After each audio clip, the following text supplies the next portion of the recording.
Lanka today has an historic opportunity to heal from the cycles of violence and impunity that have dominated for decades.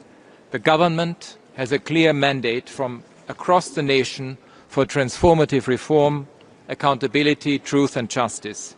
During my recent visit, the country's leadership pledged a fresh direction on long-standing issues. It is crucial for this approach to be translated into a coherent, time-bound plan for concrete action. The report I am presenting today sets out key areas for focus, including delivering accountability and justice, fundamental legal and institutional reforms, and eliminating the discrimination and the division that have poisoned politics for generations. Mr. President, Excellencies, first and foremost, my report calls for decisive action by the government on justice and accountability, which are essential to fostering a future of healing, reconciliation and sustainable peace. I welcome the government's pledge to take action on major, long-standing issues, including strengthening the rule of law and ending ethnic discrimination and the politics of division. During my visit, I witnessed the continued suffering of victims of human rights violations and abuses. At a mass gravesite at Chemani, I met a family who were searching for and grieving the loss of a loved one. A woman from a southern province told me that after 30 years, she is still looking for her husband. Independent, transparent and credible investigations are critical to restoring trust. My report notes that conflict-related sexual violence remains deeply stigmatized and many survivors feel completely abandoned. Impunity can be a second form of violence that perpetuates cycles of harm. The demands of victims and survivors must be addressed. Their voices must guide the government's policies on accountability, truth, justice and reparation. This calls for a formal acknowledgement of violations and abuses, including during the civil war. Victims and survivors need the state and its security forces to accept responsibility and recognize the lasting impact of violations and crimes committed by them, alongside those committed by non-state armed groups such as the LTTE. There must be a shared sense of the facts and a shared conviction that justice is being served. I welcome the President's statements in this regard and the increased space for memorialization by victims. Second, there is an urgent need for Sri Lanka to undertake deep constitutional, legal and institutional reforms. This is crucial to ensuring that the tragedies of the past can never be repeated. I welcome the government's initiative to establish an independent public prosecution office with independent investigators. It is important for civil society organizations to be included in this process.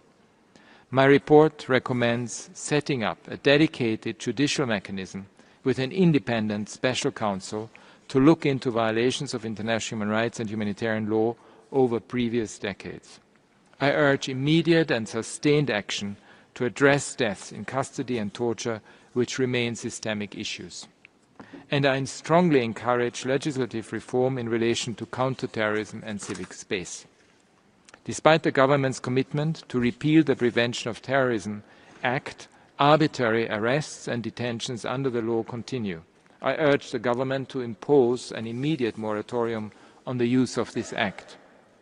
My report also calls for the amendment or repeal of other laws or proposed laws that restrict fundamental rights, civil and political rights. These include the Online Safety Act, the International Covenant on Civil and Political Rights Act, the draft NGO Bill, and the draft Personal Data Protection Act. Despite an increasingly open civic space, my report describes ongoing, persistent patterns of intimidation and harassment by security agencies of human rights defenders, victims groups, and independent journalists.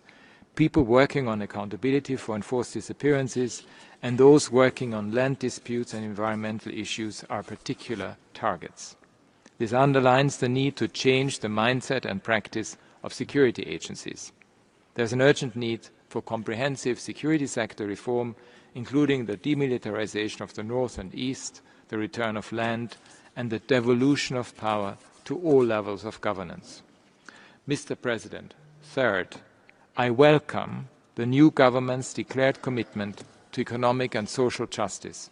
My report notes that many Sri Lankans are enduring extreme hardship after the worst economic crisis in living memory. Both the poverty rate and food prices have almost doubled in the past 5 years. Malnutrition and childhood stunting have increased by almost a third. Support for the Malayaha Tamil community needs to be a priority. Sri Lanka's debt situation remains concerning. This year's budget allocated almost 60% of revenue to interest payments, which are expected to remain high for the next decade. The imposition of new tariffs by the United States will also have a serious impact on the clothing sector, a cornerstone of Sri Lanka's economy. My report welcomes the government's efforts to strengthen the social safety net and to tackle corruption and economic mismanagement.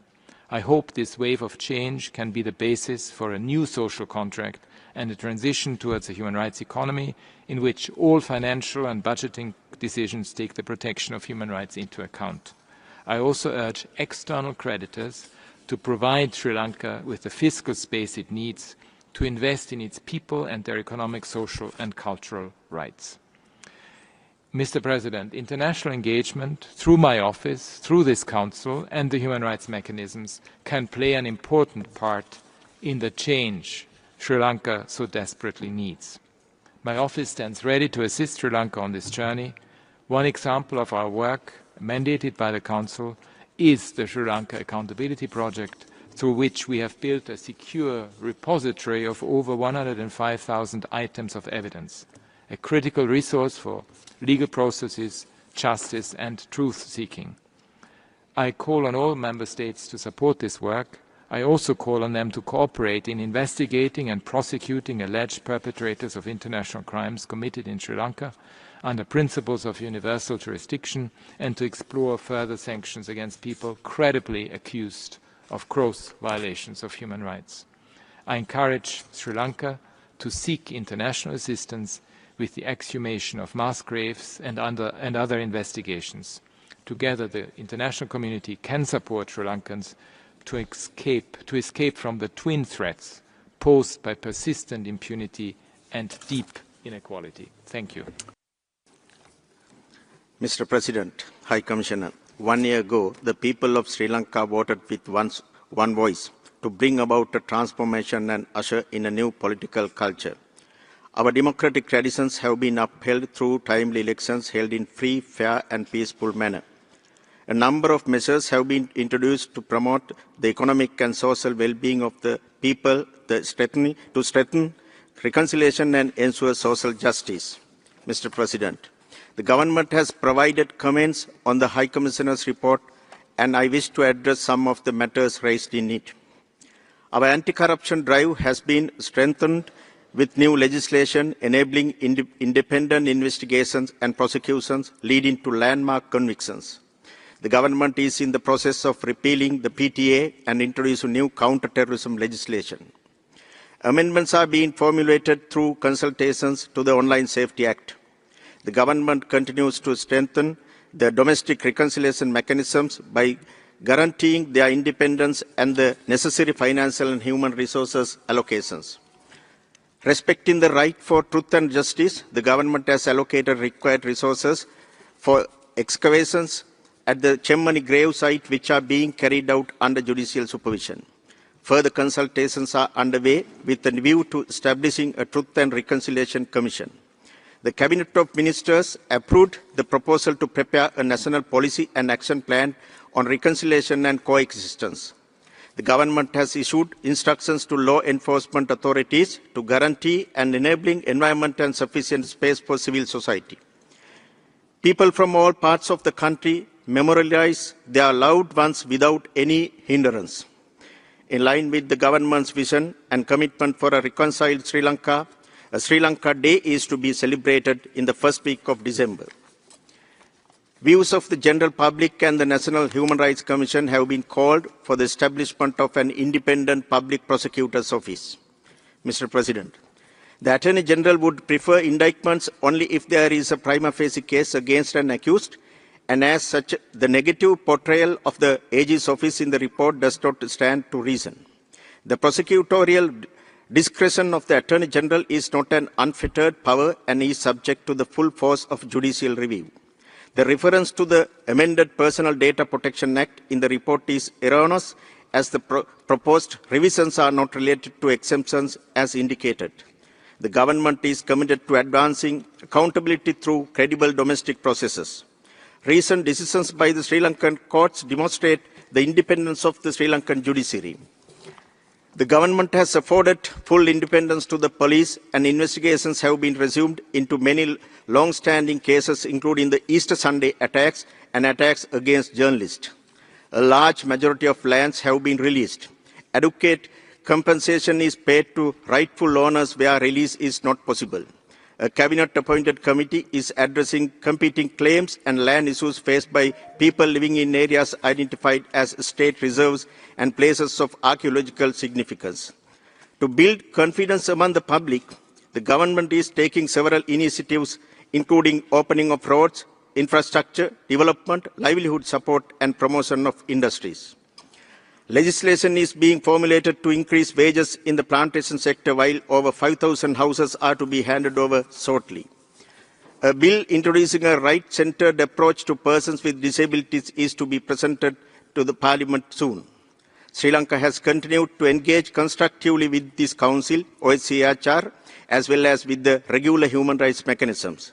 Mr. President, developments within less than a year clearly demonstrate our genuine commitment and determination to protect and promote the rights and well-being of all Sri Lankans through our domestic processes. Therefore, the government is opposed to any external mechanism imposed on us, such as the Sri Lanka Accountability Project, which serves to create divisions and complicate the national reconciliation process underway in Sri Lanka. We are committed to working towards a country that respects and celebrates the diversity of its people in line with our domestic legal framework. The government will continue to work in close cooperation with the international community through capacity building and technical assistance in mutually agreed areas to further strengthen these efforts. We urge this Council to take note of the progress made within a short period.